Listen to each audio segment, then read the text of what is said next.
Happy Tuesday evening. Tonight we are getting started just a little bit late. I was herding cats, let them stay up a little bit later, and they wanted to do some stargazing, and let them stay up, give them an inch, they'll take a mile, right? So finally got them into bed. Twins are reading a little bit downstairs tonight. I'm only going to do chapter 11 tonight. It's a precursor, it's kind of a setup for the last plague. And the reason for it is because chapter 12, hey mom, chapter 12 is long. It's a very long chapter. It gets into some technicalities that I want to talk about and cover. And it has a lot of the type anti-type stuff that I want to talk about. And so because of those things, I want to spend just one night covering chapter 12. And unfortunately, in one respect, a number of texts that we're going to be covering, moving through the rest of what's called the Pentateuch, or the books of Moses, there's going to be nights that are like that, where we'll only be able to do one chapter because there's a lot of laws, there's a lot of technicality, trying to understand not just the nature of the law itself, but how it points forward to the New Testament, because a lot of what the Mosaical law had was this type anti-type theme to it. And so certainly the idea of Passover, the idea of setting up the Jewish calendar, all of those type technicalities is things we're going to cover tomorrow, or not tomorrow, Friday night. That's the other thing. Tomorrow's Wednesday. I'll be joining my friends on their live, tuning in for them. And then Thursday, I have what amounts to a business engagement that'll be happening that evening. Hey, Kathy, welcome aboard. We're in Exodus 11 tonight. So I will not be back on until Friday at the earliest. Most likely Friday will be fine. But definitely not going to be here Wednesday or Thursday night. So in the interest of getting done and just moving on to other things that I've got to do tonight, we're going to do Exodus chapter 11. As always, I'll be reading out of the King James. ESV is open for any modern English considerations, and I have the original language should questions come up. Hey, Houston, welcome aboard. All right, so Exodus 11, verse 1. And Jehovah said unto Moses, Yet will I bring one plague more upon Pharaoh and upon Egypt. Afterwards he will let you go hence. When he shall let you go, he shall surely thrust you out hence altogether. So Jehovah says, I've got one more plague, and not only is Pharaoh going to let you go, he's going to push you out. It's not going to be, there's no more deal making, there's no more hesitation, he's going to kick you out. And it's going to be that bad because this plague is so bad. Remember, up to this point, God has been showing his sovereignty over the gods of Egypt, and he's been kind of ramping up a lot of the plagues, going from annoying to like really a problem, to taking out their food supply and really weakening the nation as a whole. And so now he's about to attack the heart of the nation, and because Pharaoh just was stubborn, prideful, would not let the Israelites go. So verse 2, speak now in the ears of the people. So Jehovah is telling Moses, go talk to the Israelites, and let every man borrow of his neighbor and every woman of her neighbor jewels of silver and jewels of gold. And this idea is they're not going to give it back. The word borrow there is to ask for it.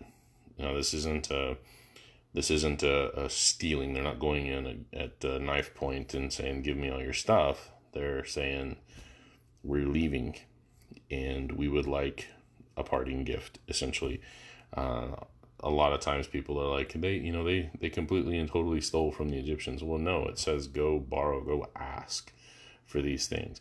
Remember, the Egyptians have been suffering all these plagues. They know there's a distinction going on between the Egyptians and the Hebrews, so they know that this is the Hebrew God that's doing this. And so we're going to see here in verse 3, and Jehovah gave the people favor in the sight of the Egyptians. Moreover, the man Moses was very great in the land of Egypt, in the sight of Pharaoh's servant, and in the sight of the people. And so they were seen favorably in the sense of when they went to ask of these things of whoever they went to ask of that were Egyptians, the Egyptians were like, yes, here, take it, please.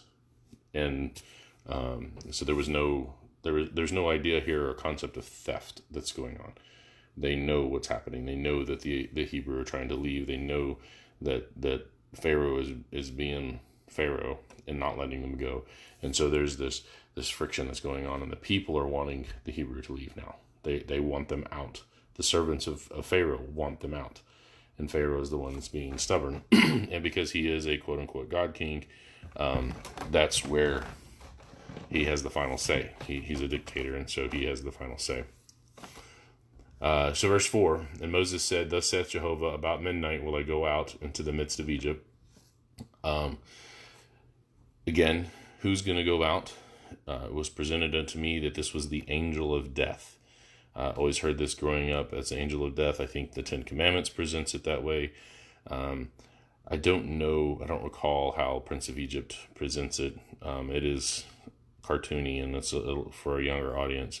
But for me, growing up, it was always presented that this was the angel of death. But here, God says, I will go out into the middle of Egypt and do this. And so, verse 5, and all the firstborn in the land of Egypt shall die, from the firstborn of Pharaoh that sits upon his throne. Now, that's not Pharaoh's son sitting on the throne. That's Pharaoh himself. He's saying, Pharaoh, who sits on the throne, his firstborn is going to die, all the way down, or even unto the firstborn of the maidservant that is behind the mill. So all the way from the highest of high in Egypt to the lowest of low in their caste system, and then all the firstborn of beasts. And there shall be a great cry throughout all the land of Egypt, such as there was none like it, nor shall be like it any more. But against any of the children of Israel shall not a dog move his tongue against man or beast. So the move his tongue, that's the idea of growling. The dog's not going to growl at him. Nothing negative is going to hit towards the children of Israel. That you may know how that Jehovah doth put a difference between the Egyptians and Israel. Okay, so God's got a plan. He's going to say that he's going to make a distinction here. Now, the interesting thing about this is that in giving them a plan, God says, I'm going to save you. I'm going to pass over you. And you're not going to die because of all of the stuff that's going on. But they still had to do something. There was a part of it. What they didn't have any physical aspect of saving. In other words, they didn't bar their doors. They didn't they didn't cover up their windows and prevent like smoke coming in, or there wasn't anything that physically related to keeping God out of their homes. It wasn't that kind of thing. This is the same way that grace works in the New Testament. God has said, this is what you must do, and I will pass over you. And so when people talk about works and they talk about works-based salvation, they never differentiate between the kinds of works. Works of merit, works of earning. There is an equal trade of, for instance, when I go to work, I've got a contract with my employer that I do something of value and they give me something of value. So there's a trade there of earning or of an exchange of equal value. That's the works of merit. We can't do that. It is not within us to be able to earn a salvation. There's nothing we can do and say, God, you owe me remission of my sins. That doesn't work that way. But there are works of obedience, works of faith that we can do because God has said, if you do this thing, then I will save you. In fact, that is the very nature of grace, that God even gave us things that we can do that he says, if you do these things, I will save you. And that is the nature of grace itself. And so here, God says, I'm going to give you a plan. I'm going to give you a thing to do. It doesn't have anything to do with physically preventing me from coming into your house. But if you do this, I will pass over your house. And so it's a very interesting correlation of type antitype here in the way that God presents this. And of course, we know it's the blood on the side post and the top of the door. Why would that keep God out of a house? That doesn't make any sense. Hey, Brandon, we're in Exodus 11. But God says, if you do this, I won't come into your house. And so that's not a work of merit that they do. It is a work of obedience. And that is a distinct kind of work. And that's the kind of work, the works of obedience, that God has always called for his followers to do. And then he saves them based on his grace and their obedient faith. It has never changed. God has never changed the way that operates. And so we're seeing the type of that now. So verse 8, and all these thy servants shall come down unto me, and bow down themselves unto me, saying, Get thee out, and all the people that follow thee, and after that I will go out.